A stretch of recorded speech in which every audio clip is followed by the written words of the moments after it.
तो क्या हाल है भाई सबके? सब बढ़िया। लॉकडाउन चल रहा है वैसे, घर में रह लेते। क्या कह रहे कि जी नहीं लगता बिना बकचोदी के?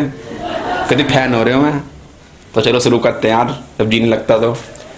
अच्छा, बात करेंगे आज कॉम्पिटिशन एग्जाम की, सरकारी नौकरी की। और सरकारी नौकरी की प्रिपरेशन को हमारे यहाँ बोलते हैं तैयारी। ऐसी तैयारी जो कभी पूरी नहीं होती।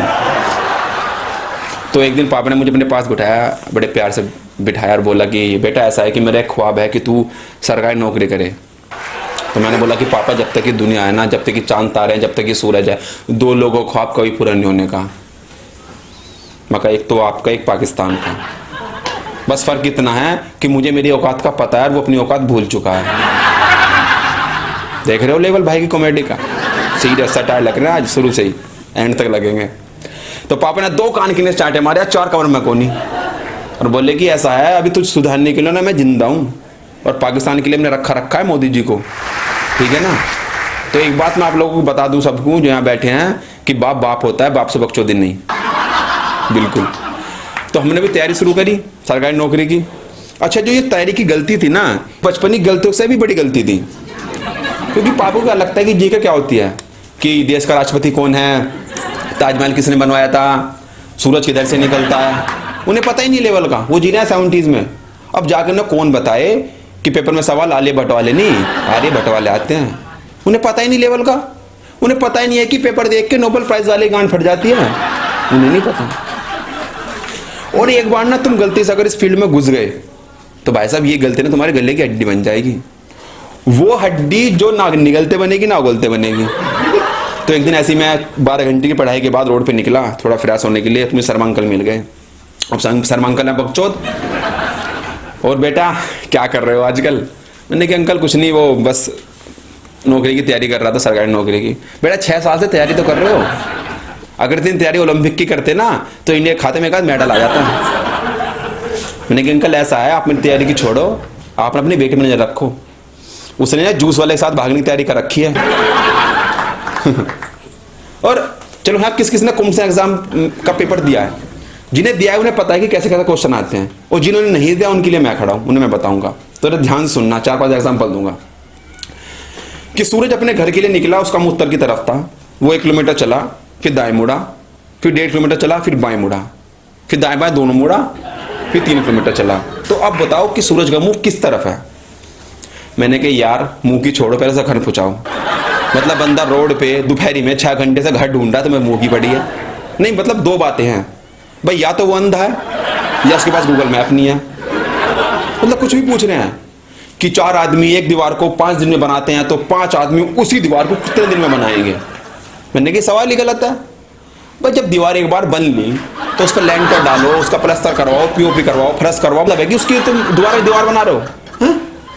मतलब कुछ भी पूछे जा रहे हैं कि 5 लड़कियां एक मेज पे फोटो खिंचाने के लिए बैठी हैं।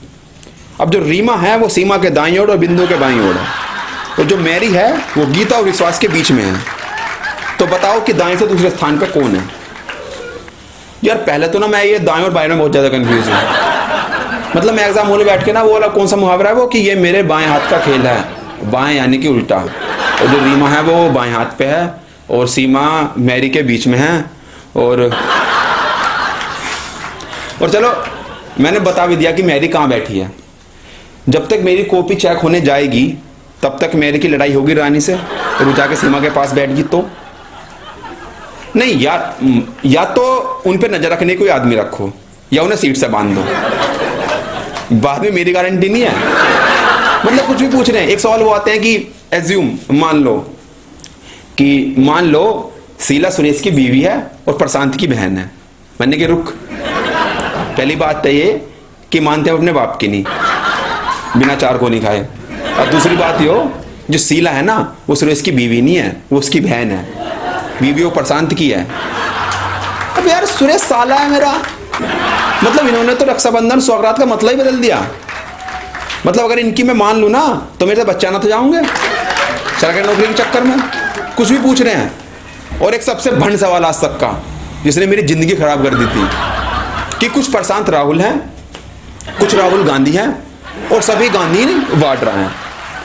तो बताओ प्रशांत क्या है? मैंने कि प्रशांत चूतिया है। विशुद्ध, जो 6 साल से ऐसे क्वेश्चनों की तैयारी कर रहा है।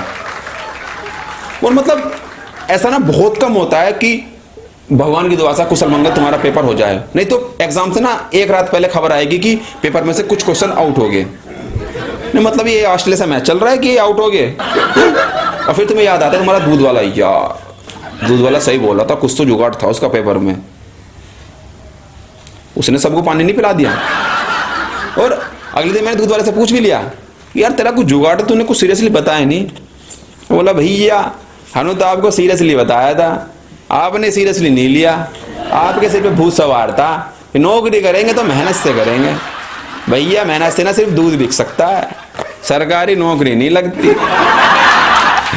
That's all from my side. You are the lovely audience. Bye.